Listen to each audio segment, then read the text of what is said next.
안녕하세요. 1월 22일 월요일 마이드라에 오신 여러분들을 환영하고 축복합니다. 오늘부터 살펴보실 베드로 전서는 대부분의 공동서신의 수신자와 마찬가지로 소아시아 지방에 살고 있던 디아스포라 유대인들을 대상으로 쓰여졌어요. 베드로 전서가 기록되던 당시 베드로는 복음을 전하고 성도들과 함께 교회를 세워가기 위해 로마에 거주하고 있었습니다. 그러다 64년경 로마의 대화재가 나면서 네로 황제는 자신의 약화된 정치세를 극복하고자 그리스도인들에게 로마의 화재 책임을 몰아가면서 대규모 박해가 일어났습니다. 베드로는 이 사건을 계기로 로마 제국 전 지역으로 박해가 확대될 것을 예감하면서 소아시아 일대에 흩어져 있던 성도들로 하여금 믿음을 견고히 하라, 또 잘 견뎌내라고 격려하기 위해 베드로 전후서를 썼습니다. 베드로는 베드로 전후서를 쓴 후에 AD 68년경 네로에 의해 순교를 당하게 됩니다.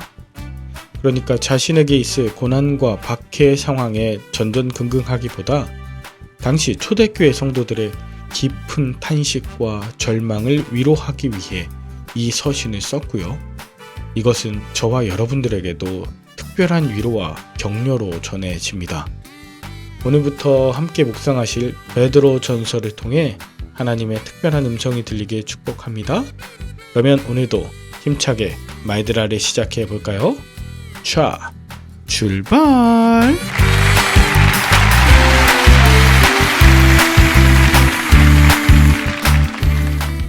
오늘은 베드로 전서 1장입니다. 앞서 말씀드렸던 것처럼 베드로 전서가 쓰여질 당시 그리스도인들은 사회적으로나 경제적으로 많은 불이익을 당하고 있었습니다. 또한 음란과 방탕의 문화가 지배하는 이런 시대 주류 가치 속에서 구별된 거룩을 추구하며 살아갔기에 다른 이들의 미움과 비방의 대상이 되기도 하였습니다. 그렇게 고난 중에 살아가는 이들에게 베드로는 전합니다. 1절 예수 그리스도의 사도 베드로는 본도, 갈라디아, 갑바도기아, 아시아와 비두니아에 흩어진 나그네에게 곧 하나님 아버지의 미리 아심을 따라 성령이 거룩하게 하심으로 순종함과 예수 그리스도의 핏뿌림을 얻기 위하여 택하심을 받은 자들에게 편지하노니 은혜와 평강이 너희에게 더욱 많을지어다 라고 인사합니다. 베드로는 소아시아 지역의 구체적인 지명을 말하며 흩어진 나그네, 이것이 디아스포라이자 히브리인이란 뜻인데 바로 그들에게 은혜와 평강이 더욱 많기를 소망한다는 바울의 진정성을 느낄 수 있습니다. 게다가 베드로는 하나님께서 그들의 구원을 위해 아버지와 성령, 예수 그리스도의 협력을 언급하면서 온 힘을 쏟고 계심을 잊지 말라고 당부합니다.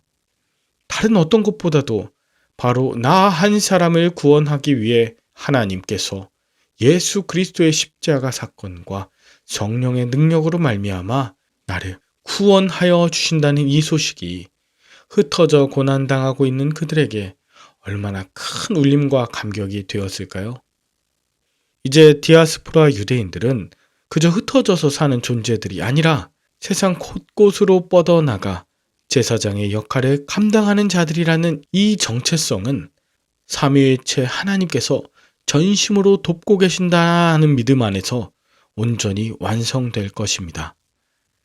이어서 3절 베드로는 예수 그리스도를 죽은 자 가운데서 부활하게 하심으로 말미암아 거듭나게 하시며 산 소망을 주시는 하나님을 찬송합니다. 그럼에도 불구하고 베드로도 고난과 죽음의 위협 앞에 놓여 있었기 때문에 그 상황에서도 찬송한다는 건 쉽게 이해할 수 없는 부분입니다. 그럼에도 불구하고 그가 이렇게 고백할 수 있는 이유는 죽음 가운데서 부활하신 예수 그리스도를 믿고 산 소망을 품으며 살았기 때문입니다.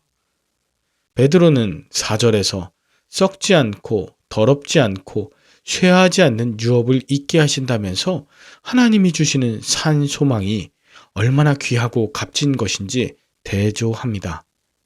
비록 육신의 부모가 주신 유산은 썩고 쇠하고 사라지지만 하나님이 주시는 유산 유업은 그 어떤 것으로도 파괴되거나 취소할 수 없는 영원한 산 소망이기 때문에 그렇습니다. 그런 산 소망을 품고 사는 성도를 5절 하나님은 하나님의 능력으로 보호하십니다. 여기서 보호하신다는 단어는 적의 공격으로부터 보호하기 위해 만든 요새에서 비롯된 단어입니다. 여러분, 요새는 단순히 폐쇄적인 공간이 아닙니다. 자신은 은폐하고 또 적의 공격을 살필 수 있는 기능을 하는 것이 바로 요새이죠. 그래서 5절에 나타내기로 예비하신 구원이라는 표현이 나옵니다. 하나님의 요새 안에서는 안전한 뿐 아니라 선명하게 나타내고 보이시며 길을 보게 하십니다.